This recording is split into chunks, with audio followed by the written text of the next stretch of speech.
با سلامی دوباره خدمت بینندگان عزیز و گرامی.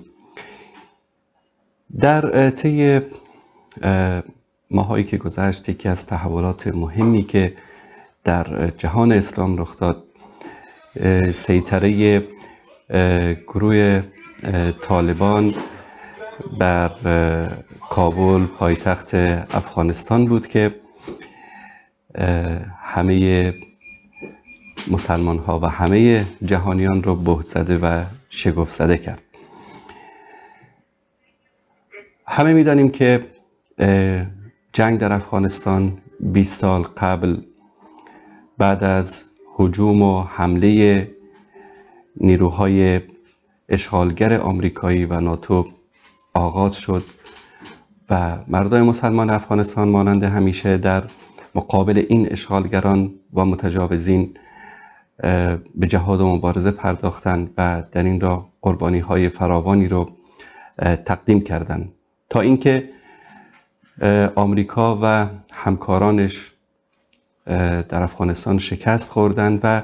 به پای میز مذاکره نشستند با کسانی که تا دیروز آنها را تروریست می‌خواندند و حتی ذکر نام آنها جرم محسوب می‌شد. با آنها سر میز مذاکره نشستند و اعلان آمادگی کردند که از افغانستان عقب نشینی بکنند و گروه طالبان وارد کابل و دیگر شهرهای افغانستان شدند و حکومت جدیدی را به نام امارت اسلامی آغاز کردند که ما در یک برنامه زنده فیسبوکی مفصل در این مورد با دیگر دوستان صحبت کردیم و گفتیم که این فتح و پیروزی از طرف الله سبحانه و تعالی است و الله سبحانه و تعالی وعده کرده است که مؤمنین و انسانهای متقی و انسانهای پرهیزگار و انسانهای صالح را در دنیا و در آخرت پیروز و سربلند می‌گرداند. اما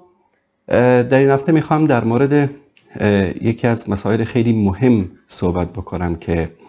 دغدغه خیلی از مسلمانان و دعوتگران و علمای ربانی در افغانستان شده است. قضیه فتنه هایی که به نام سلفیت و به نام مذهبی و غیر مذهبی متاسفانه دامنگیر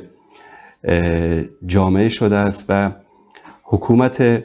طالبان به شکلی در این مورد سکوت میکنند و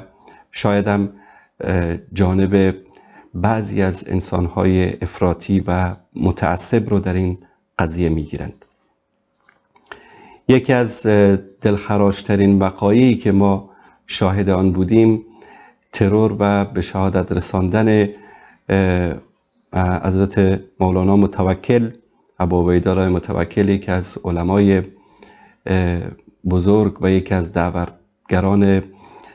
فداکار در کابل بود که سالیانی را در زندانهای حکومت دستشانده آمریکا سپری کرد و سختی‌ها و مشکلات و شکنجه‌های فراوانی را در مسیر دعوت به سوی توحید و یکتاپرستی در اونجا متحمل شد.